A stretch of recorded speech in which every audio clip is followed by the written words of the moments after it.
तो नमस्कार, आदाब, सत श्री अकाल दोस्तों। मैं रजनी आर्या स्वागत करती हूँ आपका हमारे चैनल विद्या ज्ञानार्जन में। तो दोस्तों हम यहाँ पर रीट अगस्त 2020 का सिलेबस की तैयारी यहाँ पे कर रहे हैं। और जैसा मैंने आपको वादा किया है कि सोशल साइंस का सिलेबस का टॉपिक टू टॉपिक मैं आपको हमारे चैनल पे पढ़ाऊँगी। तो अगर दोस्तों पिछला वीडियो अगर आपको अच्छा लगा हो तो प्लीज़ कमेंट करें, लाइक करें, शेयर करें, सब्सक्राइब करें, क्योंकि आपका प्यार और सपोर्ट ही हमारे चैनल को आगे बढ़ा सकता है और मुझे ज़्यादा से ज़्यादा वीडियो बनाने के लिए प्रेरित कर सकता है। तो समय ना गंवाते हुए दोस्तों हम शुरुआत करते हैं हमारे अगले चार्टर एक्ट के 1853 का चार्टर एक्ट। 1773 से लेकर 1833 का चार्टर एक्ट पढ़ लिया था। अब 1909 का मार्ले मिंटो अधिनियम आने से पहले हम 2 चार्टर एक्ट और पढ़ेंगे जो इम्पोर्टेंट हैं। वो है 1853 का चार्टर एक्ट। अब इस एक्ट के द्वारा दोस्तों क्या किया गया था, देखो, इस चार्टर एक्ट के द्वारा गवर्नर जनरल का कार्य निष्पादन पर ब्रिटिश संसद की पूर्व अनुमतियों को अब कई मामलों में अनिवार्य बना दिया गया था। देखो दोस्तों, कंपनी को नियंत्रित करने के लिए, ईस्ट इंडिया कंपनी को नियंत्रित करने के लिए ब्रिटिश संसद कई तरह के काम कर रही थी और इसी के तहत ये नए नए चार्टर और एक्ट बना के भेज रही थी। अब क्या हुआ, गवर्नर जनरल के कार्यों को ब्रिटिश संसद की पूर्व अनुमति पर, अब गवर्नर जनरल को बहुत सारे कार्य ऐसे हो गए जिन पे काम करने के लिए ब्रिटिश संसद की अनुमति लेना ज़रूरी कर दिया गया। ठीक है, एक तो ये किया गया 1853 में। दूसरा था, ईस्ट इंडिया कंपनी की शासन शक्तियों को न्यून करते हुए ब्रिटिश संसद को वरीयता देने जाने लगी। क्या हुआ, गवर्नर जनरल की शक्ति को कम कर रहे हैं, उनको गवर्नर जनरल को काम करने से पहले ब्रिटिश संसद की अनुमति लेनी पड़ रही है। क्या किया गया कि ईस्ट इंडिया कंपनी की शक्तियों में तो कमी लाना चाह रहे हैं और संसद की शक्तियों को बढ़ाना चाह रहे हैं, ब्रिटिश संसद की शक्तियों को बढ़ाना चाह रहे हैं। इस एक्ट के द्वारा लॉर्ड मैकाले की अध्यक्षता में एक शिक्षा समिति गठित की गई। कब? 1854 में। किसकी अध्यक्षता में? लॉर्ड मैकाले की अध्यक्षता में। समिति का नाम था शिक्षा समिति। देखो दोस्तों, 1813 के एक्ट द्वारा तो क्या किया गया था, भारत में 1 लाख रुपए प्रति वर्ष शिक्षा के लिए खर्च किए जाएंगे। अब 1854 के एक्ट में क्या किया जा रहा है, लॉर्ड मैकाले की अध्यक्षता में एक शिक्षा समिति का गठन किया जा रहा है ना।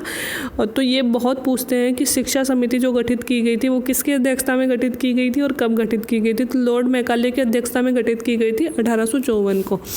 इस एक्ट के द्वारा भारत में सार्वजनिक पदों पर भर्ती हेतु प्रतियोगी परीक्षाओं का आयोजन प्रारंभ कर दिया गया। जो पहले भारत में ये ऑफिसर चुनते थे, अधिकारी चुनते थे, वो सब ब्रिटेन से आते थे। अब इनको ज़रूरत पड़ने लगी, ये सोचने लगे क्यों ना इंडिया में ही अधिकारी चुन लिए जाएं। तो इंडिया में अधिकारी चुनने के लिए क्या ज़रूरत है, एग्ज़ाम करवाने की, शिक्षा देने की। तो 1813 के एक्ट में तो इन्होंने शिक्षा देने की व्यवस्था कुछ शुरू कर दी।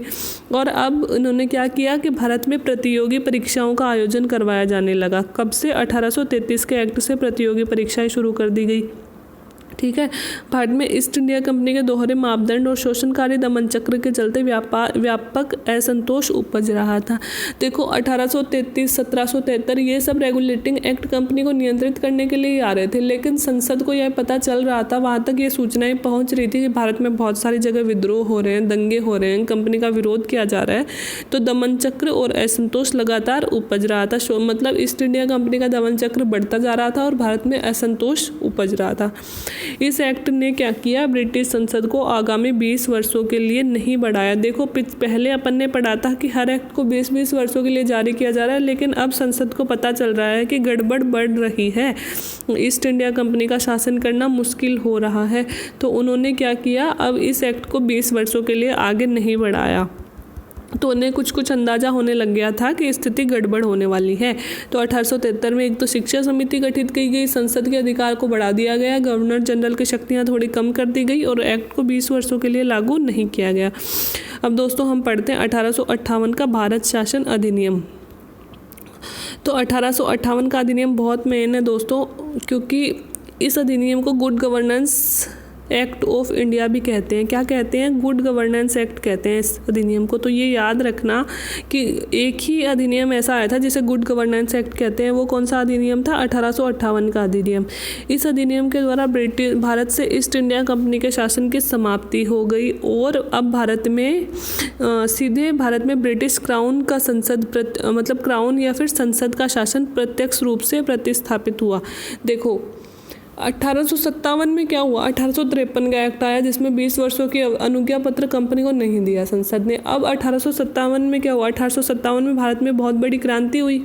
तो 1857 की क्रांति ने अंग्रेजों को सोचने पे मजबूर कर दिया कि भाई ईस्ट इंडिया कंपनी भारत में ऐसे क्या शोषण, क्या गड़बड़ कर रही है कि वहाँ के लोगों को इतनी बड़ी क्रांति करनी पड़ी। तो इसी का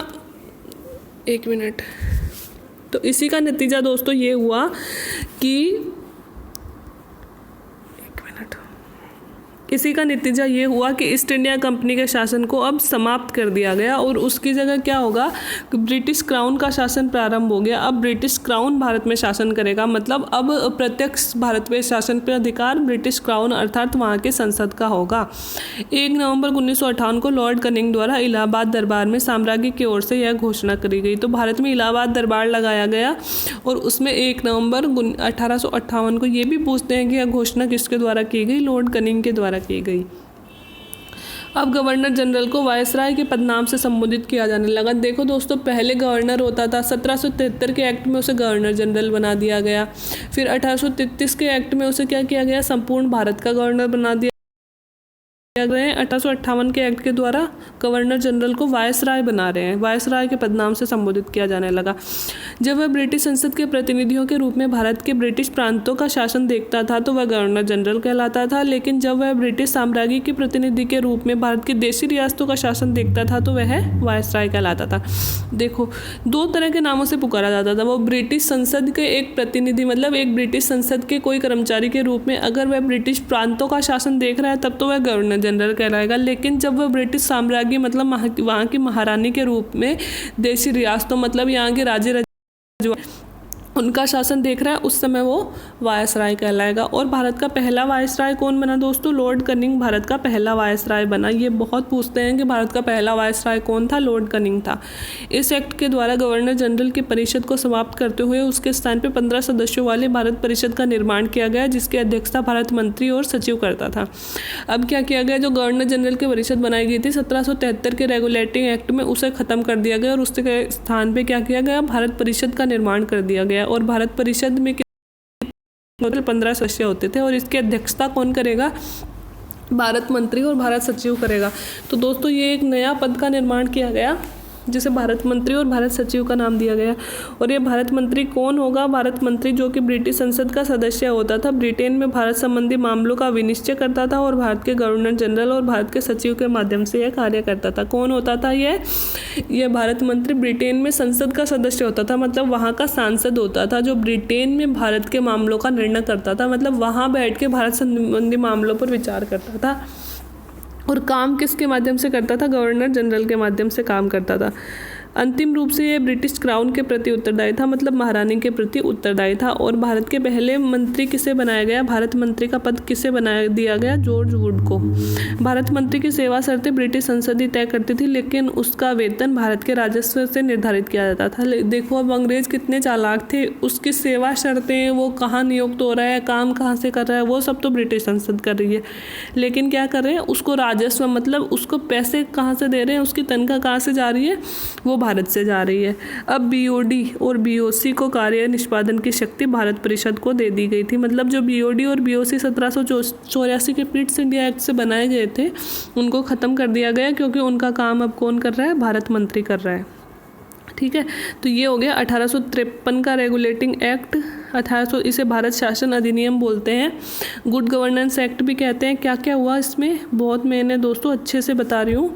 देखो पहले तो इसे गुड गवर्नेंस एक्ट बोलते हैं। दूसरा, इसमें ईस्ट इंडिया कंपनी के शासन की समाप्ति हो गई। तीसरा, लॉर्ड कनिंग ने यह घोषणा की अब गवर्नर जनरल की जगह वायसराय का पद हो गया। प्रथम वायसराय कौन बने, लॉर्ड कनिंग बने। इसके अलावा क्या किया गया कि भारत में गवर्नर जनरल की परिषद को ख़त्म करके भारत परिषद नाम की एक संस्था की स्थापना करी गई। इसमें 15 सदस्य होते थे और इसकी अध्यक्षता भारत मंत्री और भारत सचिव करता था। भारत का पहला भारत मंत्री कौन था, जॉर्ज वुड भारत का पहला भारत मंत्री था। ठीक है, बीओडी खत्म कर दिया गया। अब आता है 1861 का भारत शासन अधिनियम। 1861 का भारत शासन अधिनियम में भारत में पोर्टफोलियो सिस्टम की शुरुआत की गई। कौन से सिस्टम की शुरुआत की गई, भारत में पोर्टफोलियो सिस्टम की शुरुआत की गई। इस अधिनियम के द्वारा विधि सदस्य के रूप में लॉर्ड मैकाले को चुना गया।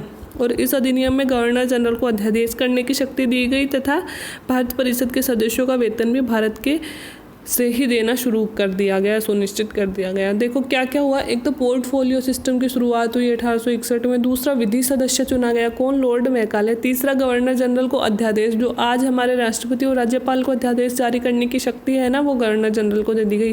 तो दोस्तों आप मुझे बताओगे कि कौन से अधिनियम में राष्ट्रपति को अध्यादेश जारी करने की शक्ति है और कौन से अधिनियम में राज्यपाल को अध्यादेश जारी करने की शक्ति है। और भारत परिषद के सदस्यों का वेतन, देखो पहले भारत परिषद जो पिछले अधिनियम में बनाया गया था उसमें तो भारत मंत्री का वेतन ही भारत से दिया जा रहा था। अब इसके अलावा भारत परिषद में जो 15 सदस्य चुने जाने थे उनका वेतन भी भारत से दिया जाने लगा। ठीक है, तो ये दोस्तों 1861 का अधिनियम है। तो आज हमने पढ़ा 1858 का अधिनियम और 1861 का अधिनियम, 1853 का अधिनियम। तो दोस्तों आगे हम 1909, 1919 और 1935 3 अधिनियम पढ़ेंगे। इसके बाद में भारत के संविधान का विकास पूर्ण हो जाएगा। इसके बाद में भारत का संविधान सभा पढ़ेंगे और फिर भारत के संविधान की विशेषताएं पढ़ेंगे। दोस्तों अगर हमारा चैनल और मेरे वीडियोस आपको अच्छे लग रहे हैं तो प्लीज़ लाइक करें, शेयर करें, सब्सक्राइब करें। आपके सपोर्ट और आपका प्यार ही मुझे आगे वीडियो बनाने के लिए प्रेरित करेगा। अगर मेरे वीडियो में कोई भी कमी दिख रही है तो प्लीज़ नीचे कमेंट करके मुझे बताएं। Thank you very much.